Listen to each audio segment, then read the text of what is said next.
Sveiki visiems, jūs kanale Katinutis. Na kogi, taigi aš Kiras, esu iš Bulgarijos. Ir šiandieną prie jūros esu. Štai prie šitos gražuolės vardu jūra. Man patinka vogti maistą iš žmonių. Ei, tu matai kokią kriauklę per tavo kojų dabar. O, kokia graži. Ją reikia pasiimti būtinai. Tokia graži. Ačiū. Ir dar viena.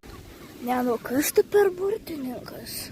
Aš Lietuvoje tokių kriauklių nesu mačius. Nu, esu gal mačius, bet labai retai. Jie čia dabar pilna smėlenai.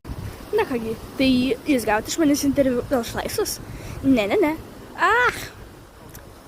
Gultas, fainiai, nieks jo neišprižiūri. Galiu pagulėt. Kas ten? Ai, gėrimas, nieko gero. Gerai, prie jūros. Gerai, tu gal paleisi mane? Nu ne, negaliu, tu toks mielas. Ačiū labai už komplimentą. Na gerai, žiūrėkit kanalą Katinutis, užprenumeruokit kanalą. Oi.